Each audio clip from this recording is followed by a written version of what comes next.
Assalamualaikum warahmatullahi wabarakatuh. Hari ketiga ya karantina mandiri, kita di rumah saja. Mudah-mudahan sehat semuanya ya.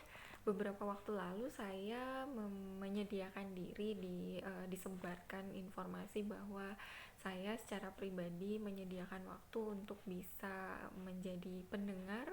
Barangkali ada teman-teman yang butuh untuk didengarkan. Kita mungkin bisa diskusi beberapa hal selama kita mengkarantina diri, sehingga keberadaan kita di rumah, berkurangnya kegiatan-kegiatan kita tidak mengurangi kemanfaatan diri kita. Saya menyediakan diri, pada saat itu saya tuliskan barangkali ada yang mau curhat apapun silahkan, boleh kirim WhatsApp ke saya atau email atau apapun, kita bisa mendiskusikan itu untuk kemudian sama-sama mengambil pelajaran dari apa yang diceritakan. Rata-rata ternyata yang sampai ke saya itu adalah pembicaraan mengenai kerinduan menantikan pasangan. Jadi beberapa teman mengeluhkan bahwa ternyata belum berpasangan pada usia tertentu, misalnya, itu memang merupakan beban tersendiri bagi mereka gitu ya. Dan memang terpahami sekali, saya sangat mengerti bahwa memang tidak mudah ya biasanya pada saat kadang-kadang sesungguhnya ketika kita masih sendiri sih ada kalanya para lajang ini juga baik-baik saja, sebetulnya tidak masalah, mereka punya kehidupan yang normal saja gitu ya, semuanya juga teratasi dengan baik. Jadi dalam artian yang kesepian teuing gitunya, tidak terlalu tidak mendapatkan bantuan sama sekali ketika dia sulit misalnya dan sebagainya, masih banyak teman-teman atau orang lain di sekitar.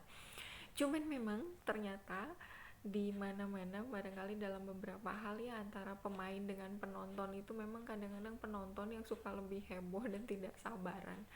Jadi ada beberapa yang mengeluhkan ketika dianya sebenarnya sudah sabar gitu ya, masih menerima bahwa mungkin ujiannya adalah mereka masih diminta Allah untuk menunggu dan sebagainya, tapi ada beberapa pihak yang mungkin sudah tidak bisa sabar nih menunggunya, dan pihak-pihak tersebut juga kadang-kadang juga adalah pihak yang tidak berkaitan langsung dengan yang si teman-teman saya ini gitu. Maksudnya dia tidak secara pribadi berhubungan ya, maksudnya bukan orang tua, bukan keluarga mungkin gitu, atau kadang-kadang juga ya ada beberapa memang katanya masalahnya juga dari orang tua gitu ya, dari keluarga yang sudah tidak sabar untuk menunggu kapan nih gitu, mempertanyakan gitu. Ini kadang-kadang yang nanya tuh adalah temen jauh gitu yang udah lama nggak kontak gitu, atau mungkin tetangga yang ngasih makan kita juga enggak gitu ya kadang-kadang, atau mungkin berpengaruh apapun juga dalam kehidupan kita selama ini juga tidak, tapi heboh sekali gitu mempertanyakan, ayo kapan atuh, kenapa masih belum aja, kok itu sih. Belum lagi biasanya lebih parah kalau misalnya disampaikan, itu kan si itu seangkatan ya, dia mah anaknya udah 2 misalnya, yang ini masih ini udah apa dan sebagainya dan sebagainya. Padahal bisa jadi secara pribadi kita juga baik-baik aja ya, terus kenapa kalau memang dia anaknya 2 ya syukur aja gitu ya. Terus kalau kita masih seperti ini ya tidak apa-apa. Cuman memang pada beberapa pembicaraan dengan beberapa teman itu memang bebannya biasanya adalah ketika menyaksikan orang-orang tercinta yang sudah dipertanyakan orang gitu ya, sedih gitu kadang-kadang ngelihat orang tua ditanya sama temennya misalnya atau apa, biasanya seperti itu sih. uh, yang pertama harus dilakukan kalau menurut saya adalah dari diri sendirinya dulu sih, dari kitanya juga harus kuat untuk kita bisa menguatkan mereka. Tidak mudah memang memberikan pemahaman kepada sekeliling tentang kenapa sih belum menikah juga gitu ya, atau juga mungkin kapan ya, kita juga nggak tahu. Kalau kita tahu mah kita juga pasang pengumuman aja lebar-lebar biar nggak ditanya terus gitu ya. Tapi ini kan ada kalanya pertanyaan juga datang terus-menerus dari orang yang bergantian mungkin gitu ya, orang tidak peduli dengan apa yang kita rasakan. Kadang-kadang dia asal jeplak aja nanya, kadang-kadang nanyanya e, belum ya, kenapa nggak berhenti sampai di situ, terus jangan pilih-pilih atuh. Ya memang kalau nggak pilih-pilih ya mau gimana ya, kalau nggak pilih-pilih nanti seperti anda gitu, jadi rempong hidupnya gara-gara nggak pilih-pilih, jadi ngurusin hidup orang terus gitu ya, nggak bahagia. Jadi yang pertama memang harus memiliki kekuatan dulu dari diri kita sendiri, menyadarkan diri kita sendiri dulu bahwa memang ini jalan yang diberikan Allah gitu ya, tidak semua orang diberikan jalan yang sama gitu ya, tidak harus semua orang punya cerita hidup yang seragam, bukan. Jadi kalau kita hidupnya seperti itu jalan ceritanya ya tidak masalah gitu ya, kembalikan semuanya pada yang punya hidup saja, bahwa mungkin kita diberikan ujiannya dari situ.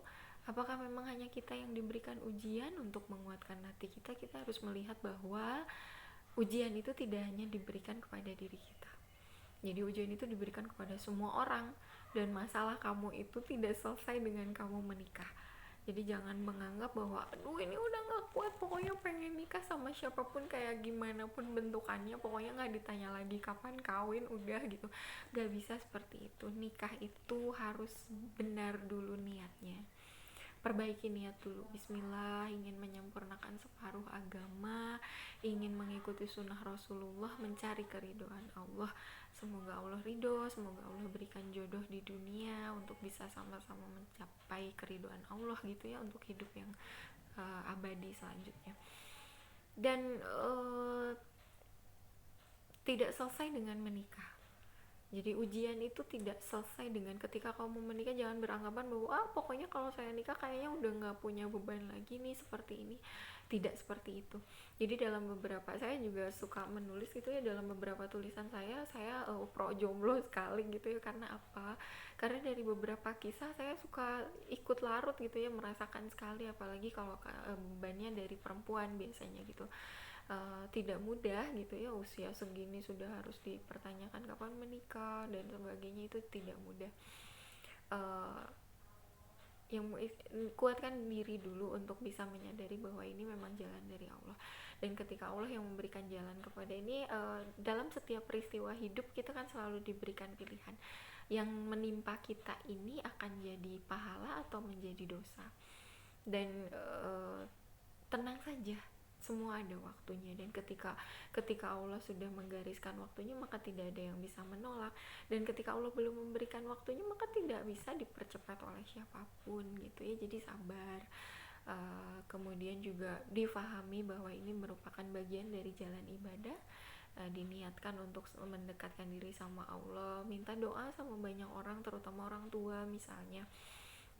Misalnya ada orang tua yang dan orang tua itu tidak hanya orang tua kandung ya, maksudnya mungkin semua orang yang ditemui, karena kita tidak pernah tahu nih dari mulut mana doa untuk kita itu dikabulkan sama Allah tuh. Kita nggak bisa sombong bahwa keberadaan diri kita ini, sekarang saya sukses, saya punya karir bagus, saya punya rumah, saya punya apa dan sebagainya, semua mobil misalnya dan sebagainya, itu karena diri kita itu tidak bisa kita jumawa seperti itu.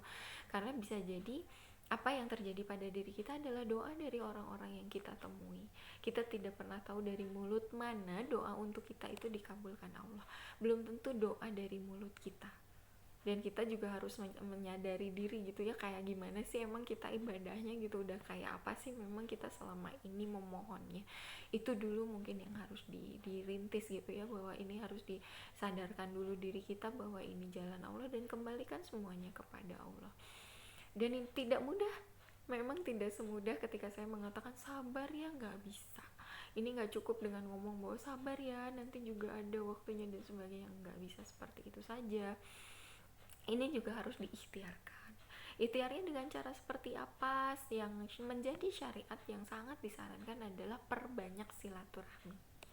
Silaturahmi saja dengan banyak orang, kemanapun. Jangan menolak, jangan berpikiran tidak baik.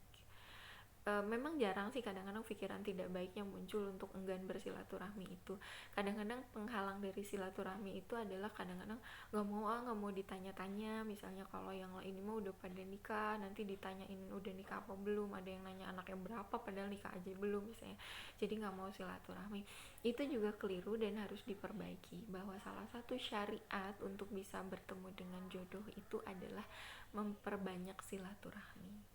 Jadi silaturahminya diperluas dengan niat baik, mengikhtiarkan diri, membuka diri gitu ya, semoga menjadi syariat ya. Karena dengan itu kita mungkin bisa mendapatkan doa dari lebih banyak orang. Kemudian kita juga bisa tunjukkan pada Allah bahwa kita adalah hamba Allah yang bisa menerima apa yang sudah Allah gariskan, tetapi kemudian tidak begitu saja berpasrah, tetapi juga ada ikhtiar dilakukan gitu. Semoga dengan itu Allah ridho.